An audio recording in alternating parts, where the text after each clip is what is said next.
users were greeted with technical issues on the first day of SIM registration. Parang sana okay na kung nakaload ka na. But that's the rule, right?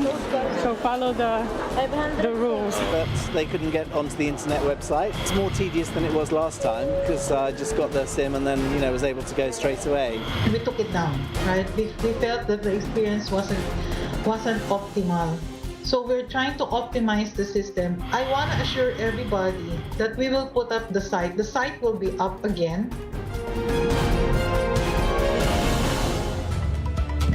From the nation's capital, all sides, all the time. I'm Ed Lingao. And I'm Danny Laurel. The big story tonight. The registration of SIM cards started earlier today with some mobile users reporting technical difficulties. Now, because of this, telcos had to momentarily shut down their SIM registration portal to address the issues. Gerard De La Peña with the big story. Glitches and complaints marred the first day of SIM registration. Among those who had hard time registering are returning Filipinos from abroad and tourists. I'm gonna be here for 2 weeks lang, di ba? And then i-registered mo pa. Ewan ko, parang sana okay na kung nakaload ka na.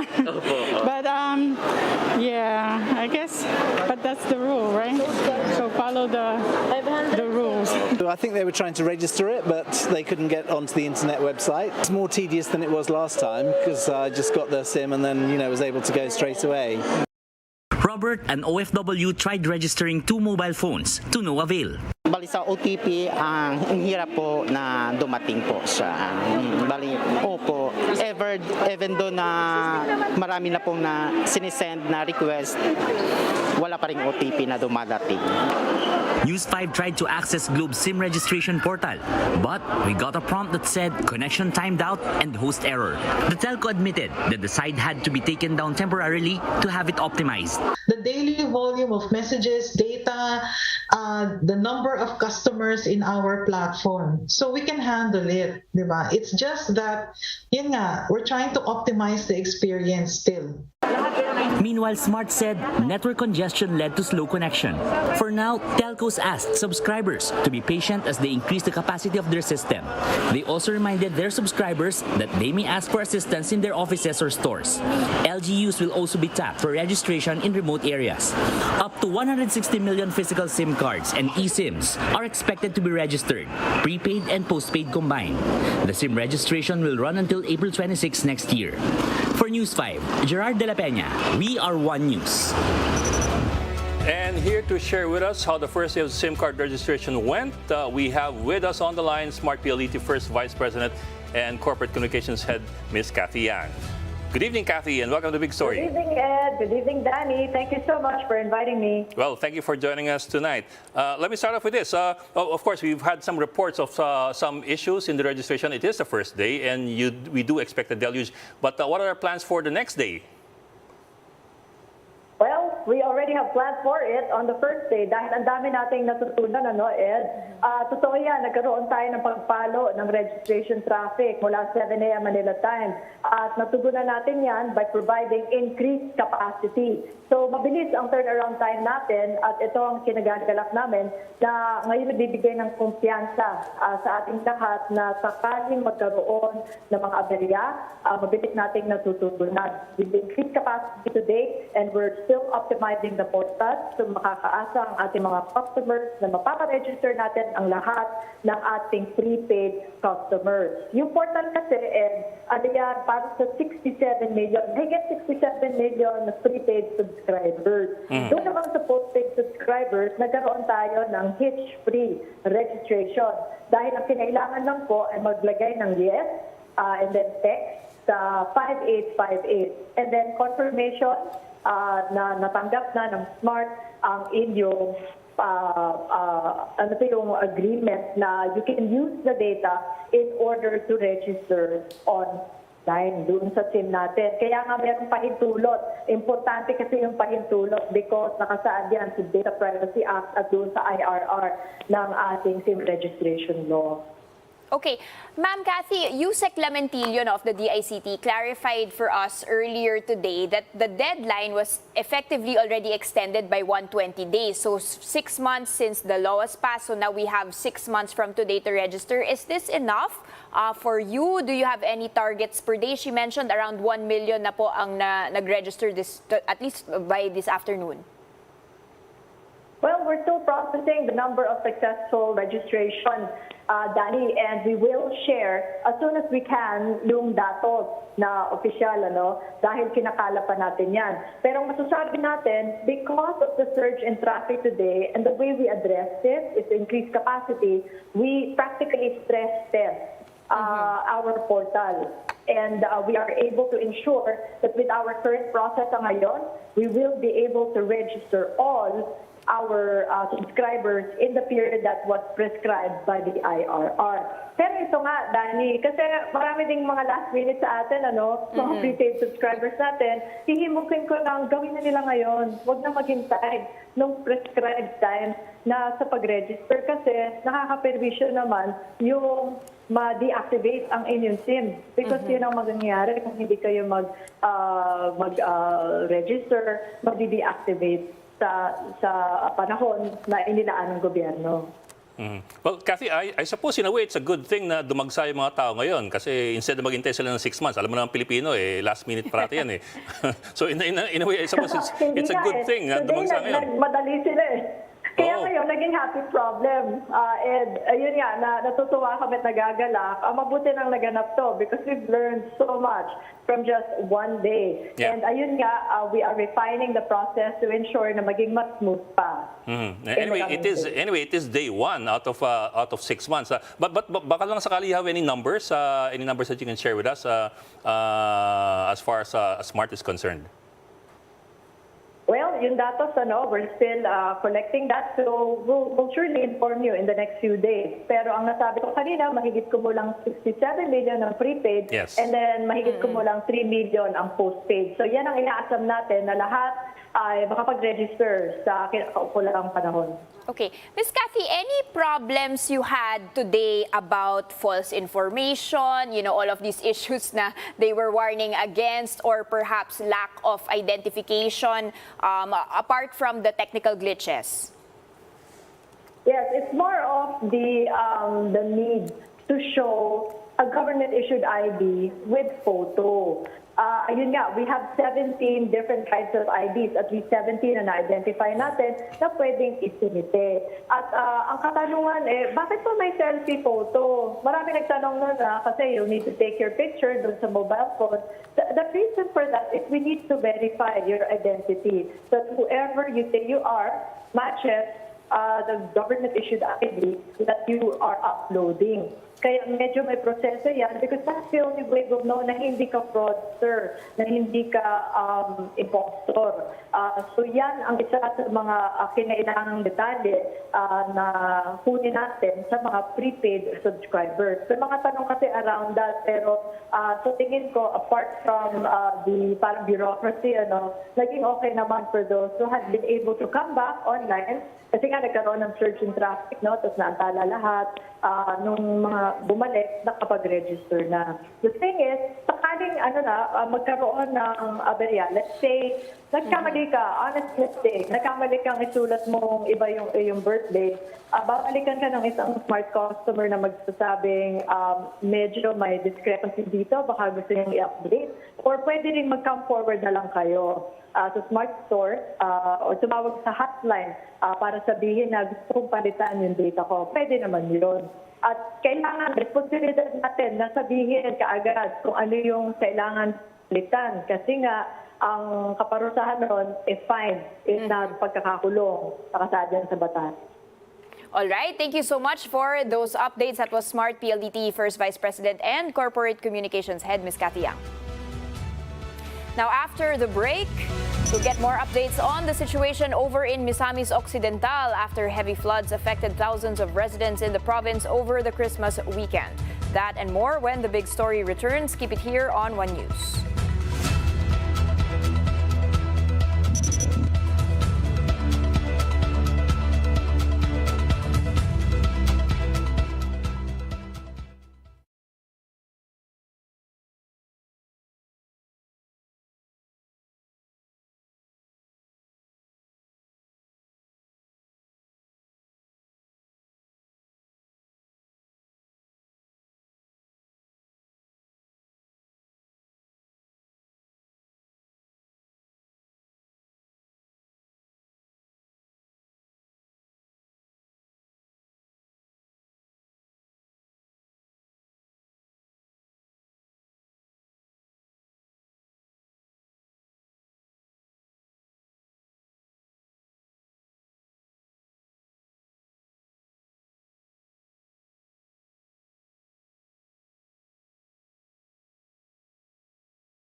watching the big story here on One News. Now, residents in Misamis Occidental are still reeling from the impact of heavy flooding over the weekend. Let's get an update on the ground from Jem Avancenia. She's joining us from Misamis City. Jem, kamusta naman dyan?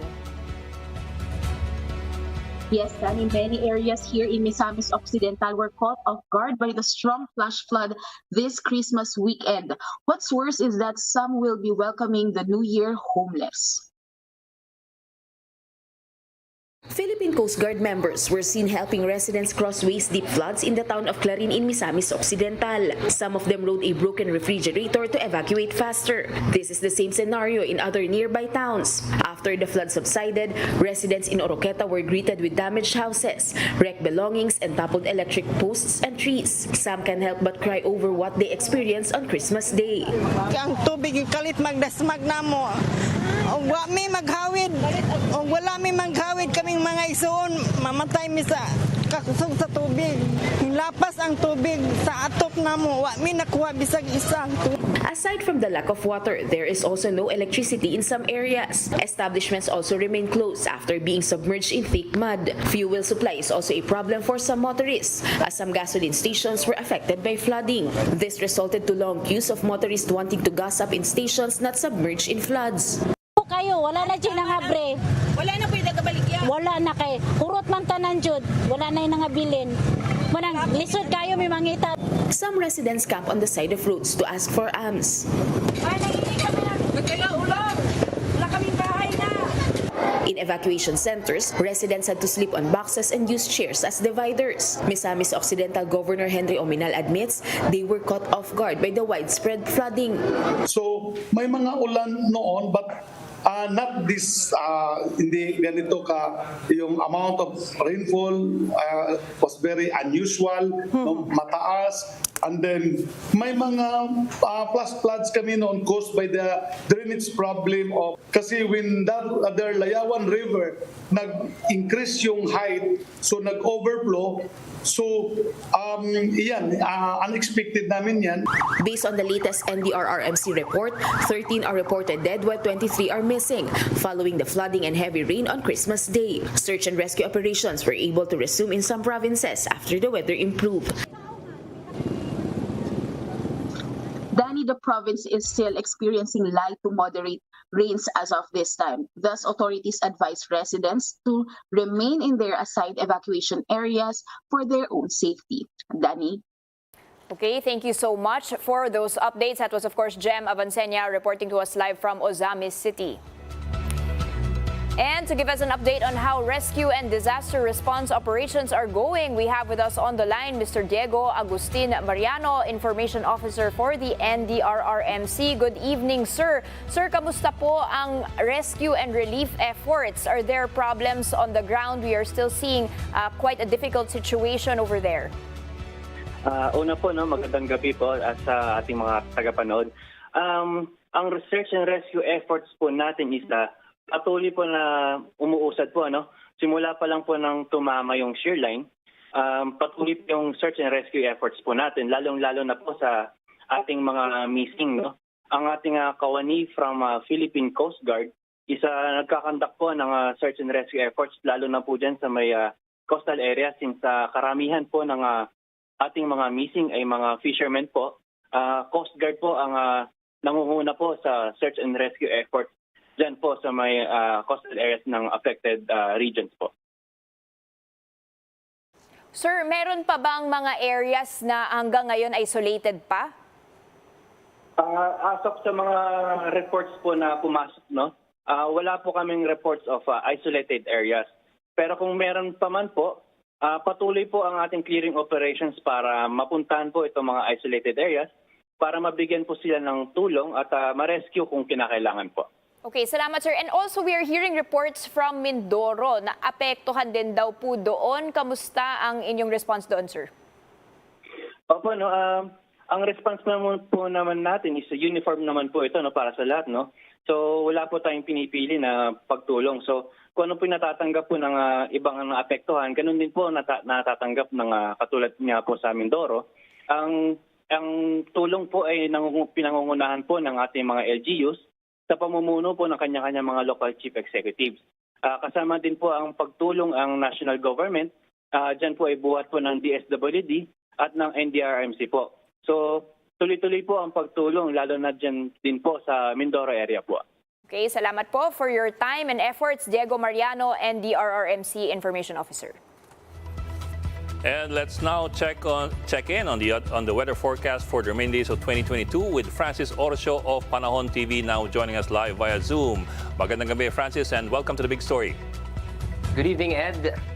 Good evening, Francis. Well, Francis, sa totoo lang, itong shear line medyo mahiwaga sa maraming tao eh. But as far as you can tell ba, how long is this going to last? And is the worst over as far as the shear line is concerned? So, Ed, the shear line that is currently one of the dominant weather systems in the country will be likely to continue to bring rains in the coming days. As a matter of fact, earlier at 2 p.m., due to the effects of the shear line, a low pressure area or LPA was developed inside the Philippine Area of Responsibility. And based on all available data from PAGASA, as of 3 p.m. earlier, the location of LPA is at 735 kilometers east of Surigao City, Surigao del Norte. Okay. Well, Francis, I'm looking at the graphic right now, that the one we're showing. I don't know, parang it appears like the shear line has moved north. Am I reading this right? Ed, based on the graphic that you are seeing right now, the shear line, ang pinakadominante nito ay dito sa may silangang bahagi ng Kabisayaan at Mindanao, Ed. Okay, so it still remains where it was the other day. Yes, Ed. Okay. Are we expecting other weather disturbances that may trigger more rains in the coming weeks? Yes, Ed, no, and as what I said earlier, the dominant weather system that will cause rains in different areas of the country is this low pressure area that was developed earlier due to the shear line. So for our kababayans, most especially in Palawan, Visayas, Zamboanga Peninsula, and northern Mindanao, including Caraga and Davao region, expect cloudy skies with scattered rain showers and thunderstorms. And talking about this low pressure area, PAGASA said that they are not ruling out the possibility that this may develop into a tropical cyclone. So they will continue to monitor this LPA. Okay, as far as that LPA is concerned, one last question. Do we have any timetable for that in watching that LPA? Well, according to PAGASA, Ed, wala pa sila talagang complete data on gaano talaga yung posibilidad na ma-develop ito into a tropical cyclone. But again, they will continue to monitor this low pressure area. Okay, maraming salamat. Francis Orcio of Panahon TV.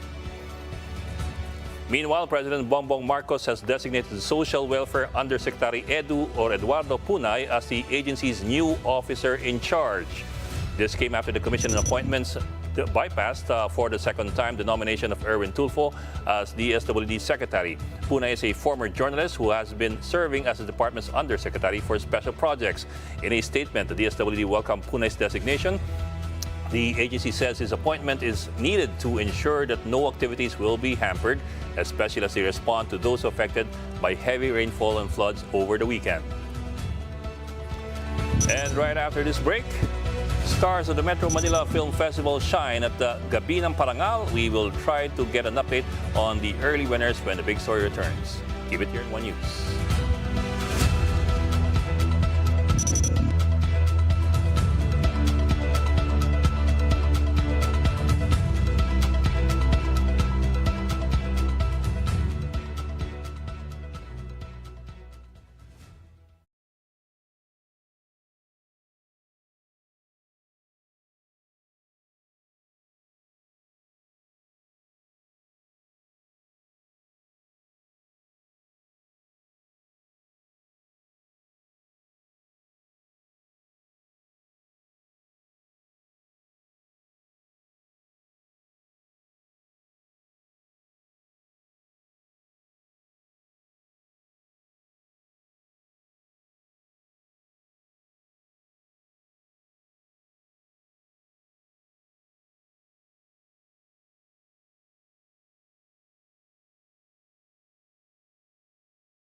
Still watching the big story here on One News. Basketball legend Earvin Magic Johnson urged the youth to be accountable, citing accountability as a key ingredient to success, whether it be in sports, business, or life in general. The NBA Hall of Famer, who is also a serial entrepreneur and philanthropist, spoke to PLDT's Kathy Yang during the recent Philippine Digital Convention 2022. In this excerpt, Kathy started by asking Magic about his advocacy as a person living with HIV and what it means to be, quote, boundless. Let's watch this. Hey, it's great to see you, Magic. Appreciate you taking the time out of your busy schedule in LA. I mean, your legions of fans from the Philippines are so delighted to see you. Well, thank you, Kathy. I'm happy to be here. And as you know, I've been to the Philippines, love my trip there as well. So I'm happy. Yeah, you know, fellow Filipinos are the greatest fans of basketball. I mean, you've probably seen them yourself when you traveled back here back in 1995. If you remember, you visited Manila back then, helping government raise AIDS awareness. And it came with a charity game with ex-Lakers Kareem Abdul-Jabbar. But what do you remember of that visit to Manila? Well, we had a great time with all the citizens there, especially the kids. The kids were wonderful. And also I remember, doing some basketball clinics and working with the kids. And then last but not least, the game was incredible.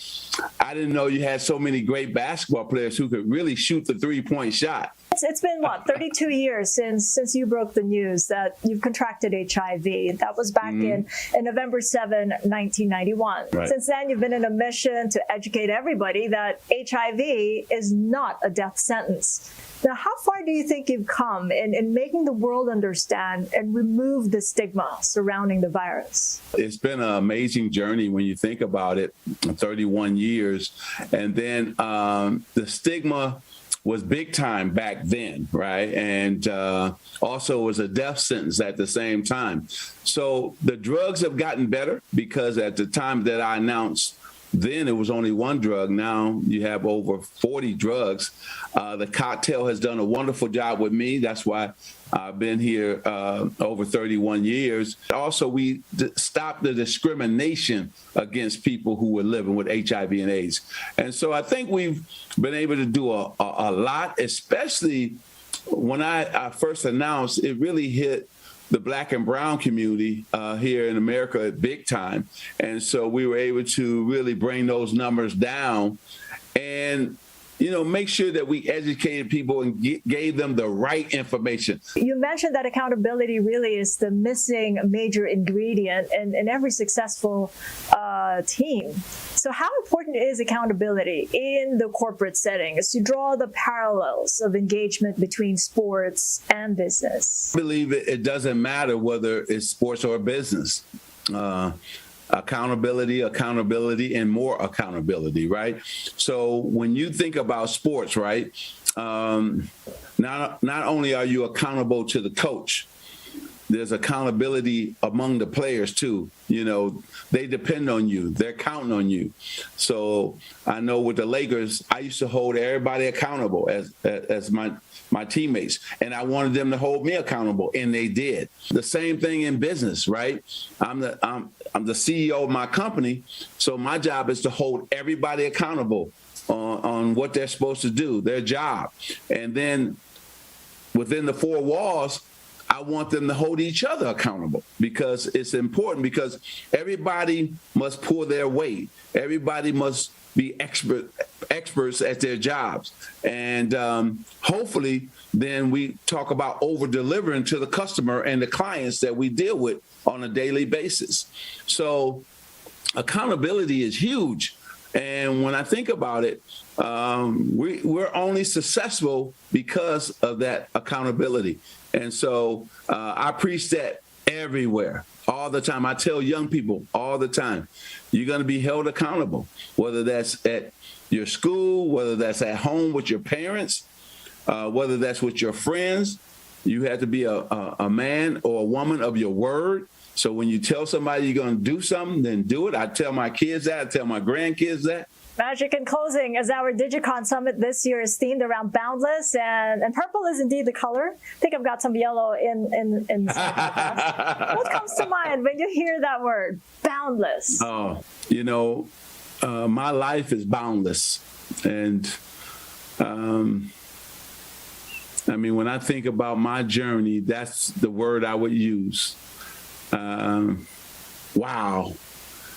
I did everything that was not supposed to be done. Right? I befriended the owner. No player in history had ever done that. And that was a no-no. You're not supposed to be the friend of the owner. And I said, I don't care about unwritten rules. That man is smart. He a billionaire. I want to be like him. I'm going to have him be my mentor. I'm going to go to lunch with him. And look what happened. He became like a father figure to me.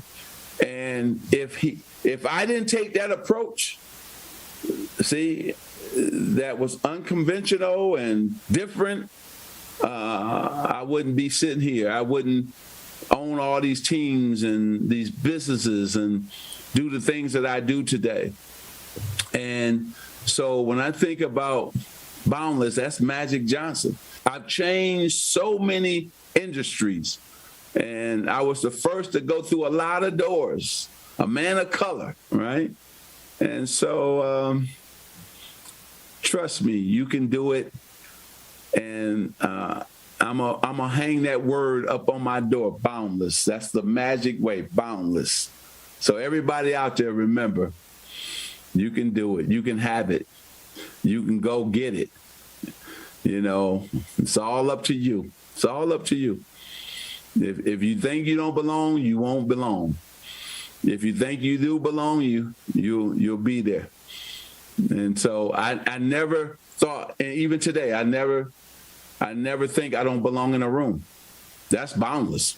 I can sit down with anybody and hold my own. The 48th Metro Manila Film Festival's Awards Night is now underway. 8 official movie entries are competing for more than 20 categories. These include Best Actress with Nadine Lustre and Heaven Peralejo as top bets. As for box office, comedy film Partners in Crime is reportedly the highest grosser, followed by The Leader, Family Matters, and Love You with an Accent. The MMFF Awards Night is now live on 1PH and will air at 10:45 p.m. on TV5. Now, do you wish to welcome the new year as an overnight millionaire? Who wouldn't? No. What kind of a question is that? Well, you can still make that happen through the Ultra Lotto 658. Okay, the jackpot prize has ballooned, ladies and gentlemen, to a whopping 470 million pesos. Why not? This as no one guessed the winning combination on last Saturday's draw. The next Ultra Lotto draw is scheduled later at 9 p.m. in the evening. Well, that's just half a billion pesos. Oh, pwede na. 470. Pwede na pang sobrang wealth fund yan. Okay. That's a big story tonight. For more updates, follow News 5, the Philippine Star, and Business World Online. You may also log on to onenews.ph for more in-depth analysis. I'm Ed Lingao. The big story is also available via our Signal Play app. Make a free account now. That's at signalplay.com and stream One News anytime, anywhere. I'm Dani Laurel. Stay safe, Philippines. We are down to our last 4 days before 2023. Use it wisely. We are One News, all sides, all the time.